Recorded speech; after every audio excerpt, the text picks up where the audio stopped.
আজি প্ৰায় 25 বছৰ হ'ব মই সৌৰসম বাঙালী যুৱ ছাত্ৰ ফেডাৰেশ্যনৰ লগত জড়িত আছিলোঁ আৰু ধৰক যিহেতু জাতীয় সংগঠনৰ লগত জড়িত আছিলোঁ অসমৰ একদম চুকে কোণে আমি ঘূৰি পাইছোঁ এটা বস্তু আমি উপলব্ধি কৰিছোঁ যে আমাৰ জাতিৰ যিখিনি সমস্যা আছিলে এই সমস্যাখিনি কোনো স্থায়ীভাৱে সমাধান কৰিবলৈ চেষ্টা কৰা নাছিল এই সমস্যাবোৰ কথা কৈ বহু মানে আমাৰ বিধায়কসকল মন্ত্ৰী হ'ল নিজৰ সা সম্পত্তি গঢ়িলে কিন্তু আমাৰ মানুহখিনি যি সমস্যাই থাকি গ'ল এই মুখ্যমন্ত্ৰীৰ লগত আমি যিমানবাৰ বহিছোঁ আমি যিমানবাৰ আমাৰ সমস্যাবোৰ তেওঁৰ সন্মুখত উপস্থাপন কৰিছোঁ আমি সদায় তেওঁৰ পৰা পজিটিভ এটা মেছেজ আমি পাইছোঁ আৰু লাহে লাহে আমাৰ এই সমস্যাবোৰ সমাধান হ'বলৈ গৈ আছে যিটো সংগঠন কৰিছোঁ এতিয়া বৰ্তমানে আকৌ সংগঠনৰ পৰা অব্যাহতি লৈছোঁ ৰাইজৰ লগত থাকিব লাগিব অসমৰ সুৰক্ষাৰ কথা চিন্তা কৰিব লাগিব গতিকে উপযুক্ত মঞ্চ আমি ভাৰতীয় জনতা পাৰ্টিৰ বুলি অনুভৱ কৰোঁ আৰু মই একচুৱেলি স্কুলীয়া জীৱন মই অখিল ভাৰতীয় বিদ্যাৰ্থী পৰিষদৰ লগত জড়িত আছিলোঁ কলেজীয়া জীৱনত মই ABPৰ পৰা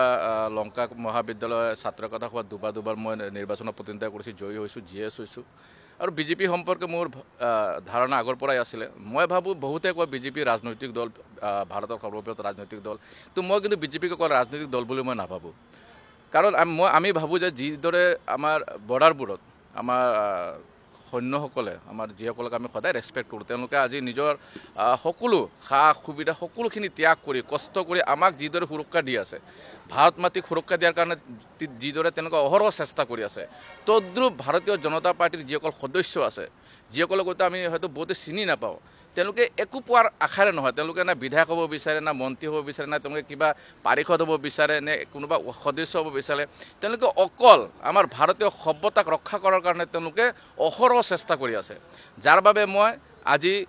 আপোনালোকৰ জৰিয়তে ভাৰতীয় জনতা পাৰ্টিৰ সকলো সদস্যক মই ইয়াৰ পৰা মই চেলিউট দিছোঁ যে তেওঁলোকে সকলো ত্যাগ কৰি যিদৰে আজি আমাৰ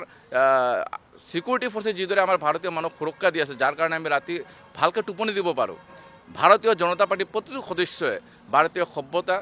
ভাৰতীয় সংস্কৃতি অসমৰ সভ্যতা অসমীয়া সংস্কৃতি ৰক্ষাৰ কাৰণে তেওঁলোকে অহৰহ চেষ্টা কৰি আছে মই এজন অসমীয়া মাতৃৰ সন্তান হিচাপে মই ভাবোঁ যে মোৰো ইয়াত কৰণীয় আছে যাৰ বাবে মই সিদ্ধান্ত লৈছোঁ আমাৰ সমূহ ৰাইজৰ লগত আলোচনা কৰি সিদ্ধান্ত লৈছোঁ যে ভাৰতীয় জনতা পাৰ্টিৰ উপযুক্ত মঞ্চ যি মঞ্চত গৈ আমি আমাৰ যিখিনি কৰণীয় আছিল আমাৰ যিখিনি অভাৱ অভিযোগ আছিলে যিবোৰ আমি মুখ্যমন্ত্ৰীৰ সন্মুখত আমি উপস্থাপন কৰিব পাৰোঁ এটা পথ যাৰ মাধ্যমে আমি আমাৰ সমস্যাবোৰ সমাধান কৰিব পাৰিম